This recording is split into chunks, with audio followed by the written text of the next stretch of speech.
মানুষ যখন মৃত্যুবরণ করে মৃত্যু সবাইকে একদিন হইতে হবে। এই মৃত্যু থেকে কেউ বাঁচতে পারবে না। প্রত্যেকটা মানুষকে একদিন মৃত্যুবরণ করতে হবে। মৃত্যুর পরে সুন্দর করে গোসল টোসল করাইয়া সুরমাতো লাগিয়া কোথায় নিয়ে রাখবো? কবরস্থানে, কবরে নিয়ে রাখবো। সেই কবরের 3টা প্রশ্ন করবে ফেরেশতারা আইসা 3টা প্রশ্ন করব।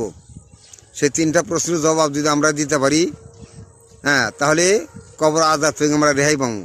আর সেই 3টা প্রশ্নের জবাব যদি আমরা না দিতে পারি, তাহলে কবরে ধরা খাওয়া লাগবো। কবরে যে ধরা খাবে তার উপায় নাই। 3টা প্রশ্ন হবে, ইমান রব্বুক, ওমা দিনুক, ওমান নাবিয়ুক।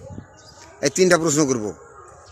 সেখন ইন্টারভিউ হবে। এটা কবরের মধ্যে, এই ইন্টারভিউর মধ্যে এই 3টা প্রশ্ন হবো। 3টা প্রশ্নের জবাব যদি আমরা দিতে পারি সহি শুদ্ধভাবে, তাহলে হয়তো কবর আযাব থেকে আমরা রেহাই পাবো।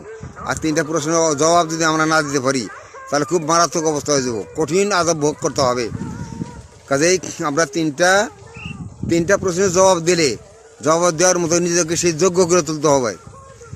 3টা প্রশ্ন দেওয়ার মতো নিজেকে সেই যোগ্য করে তুলতে হবে।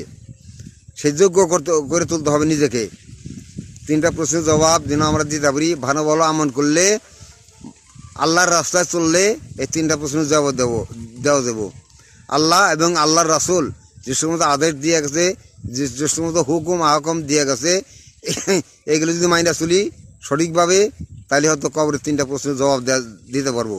আর যদি আল্লাহ এবং আল্লাহ রাসূলের হুকুম আহকাম না মানি, আল্লাহ এবং আল্লাহ রাসূল যদি না চিনি, তাহলে কবরে মানে এই 3টা প্রশ্নের জবাব দেওয়া যাবে না। কবরে ধরা খাইলে তার কঠিন অবস্থা, কঠিন মানে শাস্তি ভোগ করতে হবে। কবরের আযাব বড় কঠিন আযাব।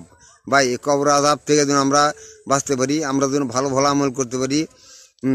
ভালো ভালো আমল করার জন্য আমরা কবরে যেতে পারি। আল্লাহ তুমি তৌফিক দান করো আমাদেরকে সকলকে, তুমি তৌফিক দান করো, আমিন।